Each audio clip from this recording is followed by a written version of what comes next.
Today, I'm finally going to be getting to one of the projects you guys have been asking me to do. We're going to be doing the rear brakes on this 2015 Audi A4.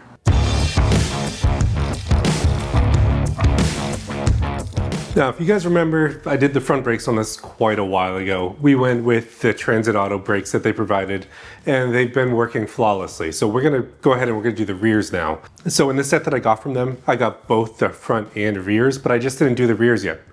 Now it's time to do the rears. They're at the point where they need to be done. So we're gonna go ahead, we're gonna take this apart. I'm gonna go step by step and changing out my brake pads on this car. Now the car is a 2015 Audi A4. This should be the same for pretty much any Audi A4. Brakes just in general are similar.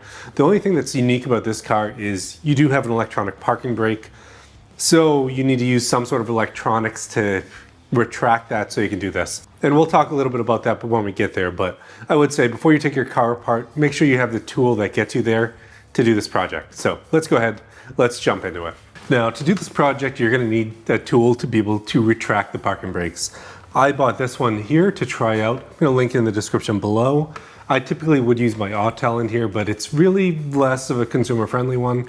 I think it's great if you wanna spend $600 on one, but this one for under $100, if it works, it does provide a great value to do this. And we're gonna go ahead, the first thing I'm gonna do, before I get in the ear, is I'm gonna retract the parking brakes. All right, we're gonna be working on this together. So I'm gonna go to V8 diagnostics. Then we go ahead to EPB, replace brake pad. I'm gonna go ahead and push enter. Turn on the ignition switch, don't start the car, then release the handbrake. So turn on that. E-brake is off already. Then I'm gonna, checking. So waiting for vehicle to respond.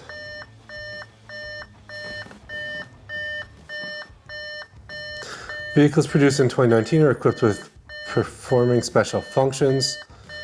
Please open the hood. I do not have a 2019, but I did that, okay. So replace the brake pads. Push that for.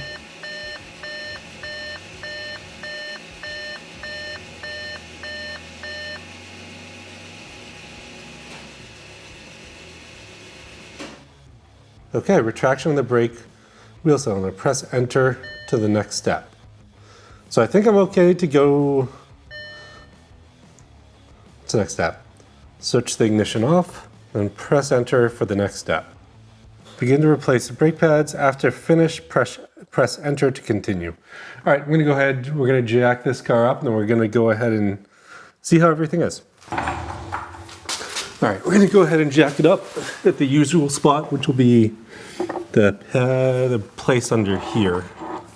Now, before I go ahead and jack it up, if I'm not loosening these yet because I'm using an impact, but if you aren't using an impact, you're gonna have to loosen these bolts first before you take this apart, before you jack it up.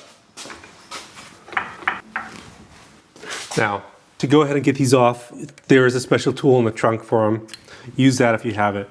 If not, you can use needle nose. I looked in the trunk, the special tool is no longer there. And without that, these aren't easy to take off. Probably should get that special tool again, because if you ever break down the side of the road, you need it to be able to take these off to change a tire if you get a flat. And then with those off, we're gonna go to a 17 millimeter and take this wheel off. Then if your tire is stuck on there, like they always are, good kick will take it off. So you can see here, this rotor definitely needs to be replaced. There is a lip here, so that's worn out. Plus pads, I'm guessing, are gonna be pretty worn out as well. So to do this, we're gonna have to do a few things. One, there's a Torx bit there that we have to take off. And then there's just two bolts back here. Since we already went ahead and did the parking brake up front there, this should already be retracted and it should be able to just come right out. But we'll go ahead and we'll check that. We did hear it, so it should be good. Also, the strut boot is broken. But before you go ahead and take the wheel off, always make sure you have at least a jack pad or something under there to support the car. Now, I recently got these jack stands because, you know, I really wanted ones that are lower, because when I'm supporting cars, I typically don't have them all the way up in the air, that high up in the air. So having ones that are lower gives me a better opportunity to find a place to support it. Okay, and with that there, that should support the car in case there's any issues. And I'll link those down in the description below. They work well. So to go ahead and take this caliper off, it's going to be two 13mm bolts here and here. Then I'm going to need a 15mm open end on the caliper itself so that those don't spin. Okay, so the 13 is going on the back here, and then the 15 is going on this here. Man, that's always tight. Or if none of those work for you, I'm just going to go ahead and put a vice grip on the metal part of this. I'm going to hold it still as I turn.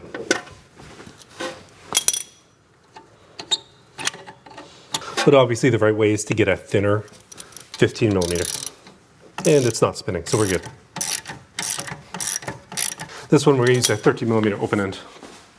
And then the second I feel that start moving, I stop, take this, and put this here, squeeze, and then make sure that that does not spin. Okay, now with all this out, I should be able to remove this caliper.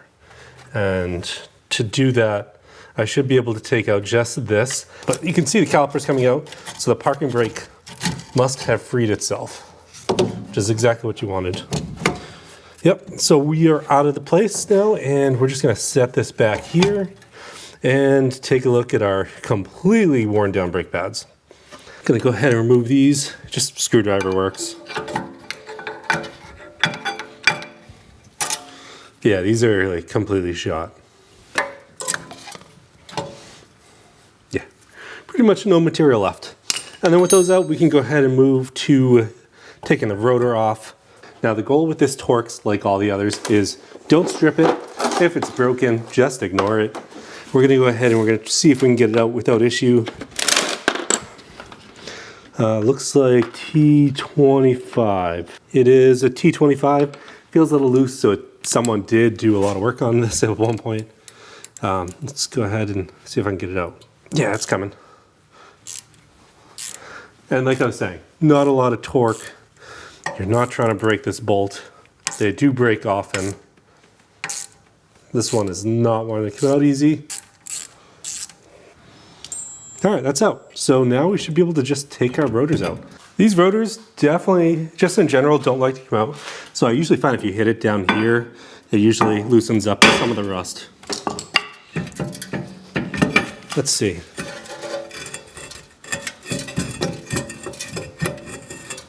I don't want to end up damaging the rotor as I put the new one back on. So I'm going to go ahead and just take this bracket off anyway. So on the back here, you can see the bolts that we're going to be taking out. They're going to be these big ones. There's going to be one, then there's going to be another one down at the bottom of this bracket here. So we're going to be taking these out and removing this. So these are going to be 18mm and giant breaker bar because they are in there tight.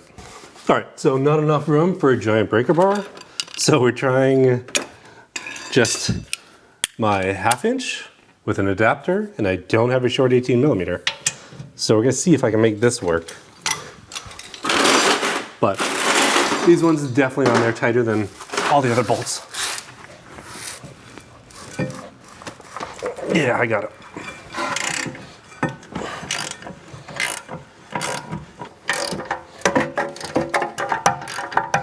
Long, rusty bolts.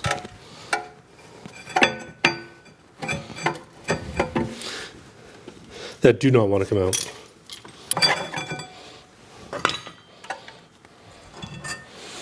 Okay, then with all that off, we're good to put on the new rotors. We're just gonna get them cleaned up and ready to go. Now these are the rotors I'm going with. I'm gonna go ahead and link them down in the description below. The most important thing to do when you get these on is you wanna make sure that they're the same size as the ones that you're replacing, and they look just in general about the same. I've been running these on the front of my car now for a while, and they've been doing really well. Also, if you don't see something like this in here that says you don't need to use brake clean on them, make sure you use brake clean. You want to get them as clean as possible before you go ahead and put them in place, and you want to get all the oils off of them. Then I'm going to go ahead and I'm going to coat this with anti-seize because I want to make sure this comes off next time. This one came off nice and easy. There are some cars where they do not, but it's good practice to take a brush, go through this, kind of scrape off everything and then put anti-seize on it.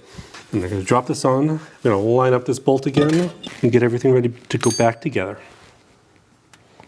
All right, so I'm going to go ahead and just tighten this so that this stays in place and it's centered. Then we're going to go ahead and get this ready for the pads. All right, so here's the part that we're going to be working on. We're going to take this apart to just pry these out of place, and then we need to clean up essentially where these are going to be going here with a wire brush, screwdriver, whatever you need to do just to get all the junk out of it. And then we're going to go ahead and put the new ones in place. And the pads that I got are these TEC ceramic pads, and we're going to be using these on this car. I've been happy with the ones that I've been running on the front of the car, so we'll use these on the back. But you can see as I'm doing this, all the crap that's there. So go ahead, clean this up, specifically the areas that it's touching. All right, so we're gonna go ahead and we're gonna install these here. I'm gonna show you how to do that. So now that this is all cleaned up, I'm gonna go ahead and take these. It's gonna go on like this, and we're gonna put one on either side. Just push them into place.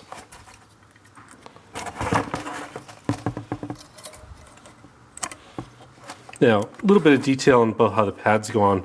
The pads are actually going to sit in here. With this piece right here is going to sit right in here. And with that in there, it's going to make sure that this doesn't rattle around and cause a lot of noise when you hit bumps.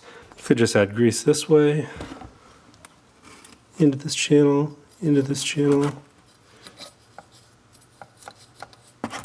So when we go ahead and put these in, we're going to take these pads and we're just going to go ahead and drop them in.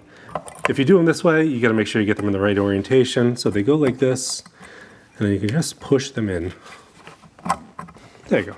And then, you know, it might be easier to actually do this outside of the car like this than to do it inside, because you want to make sure everything's lined up and everything's in the right place. So the anti-rattle clips are in place. This can freely move forward and back. We go ahead and do the back one, and then onto the car we go. Should be all set to put on the car. We're going to put it on just like this. The rotor is going to sit in between here and should be ready to go. All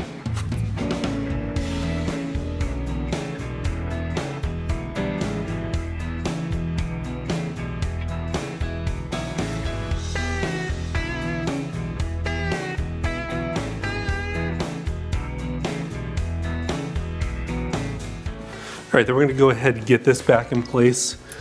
I like to leave the bolts in the same place that they are in. You can just leave them just hanging out there. That way you know which one goes into which hole.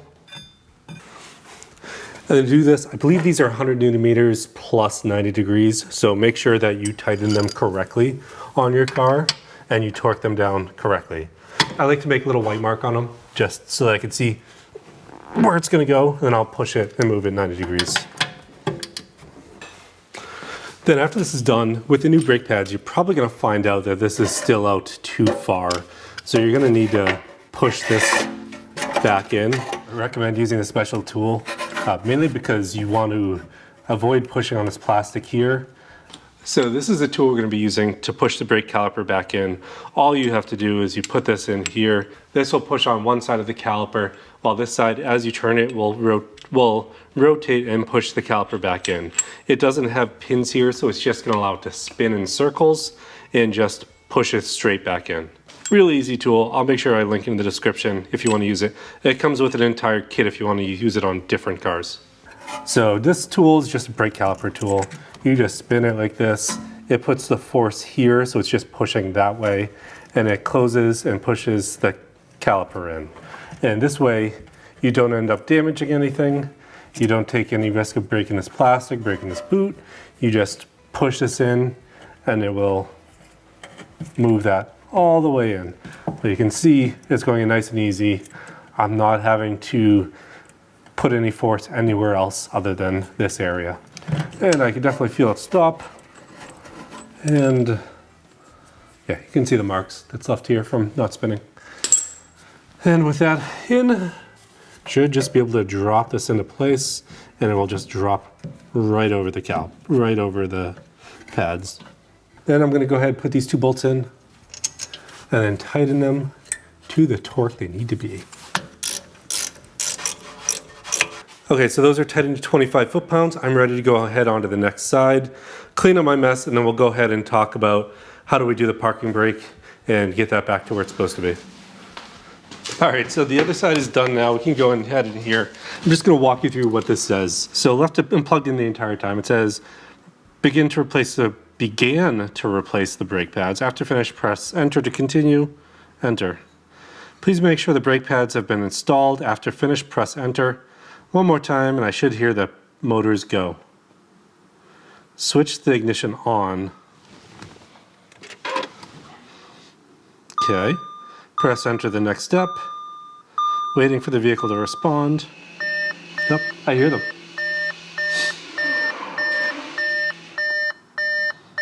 Release the brake wheel cylinder.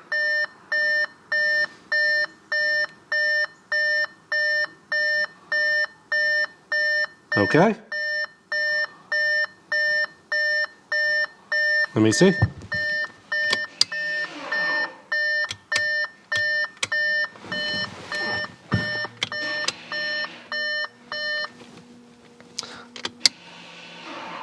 So, seems like everything is operating normal now. All right, here we go. We're gonna do a quick test drive on the brakes and make sure everything works. We are also gonna bed the brakes because we have new pads and rotors. Okay, so I'm gonna go ahead, find a spot. I'm gonna bed the brakes. Now when you do this, you wanna do some medium decelerations from 45 and then do some pretty hard ones from 60. You know, there's a lot of good tutorials of how to do this online, and go ahead and look those up and figure out which one works best for you. Find an open area where you can do it safely, and don't forget to do that. Now, one of the places that I like to bed the brakes typically is gonna be getting off the highway onto an off-ramp. You can typically control how much you're decelerating, just to make sure you pick the right off-ramp for the deceleration style that you're going to be doing. I've been really happy with the brakes that I've been running on the front. That's why I'm running the same ones in the rear now.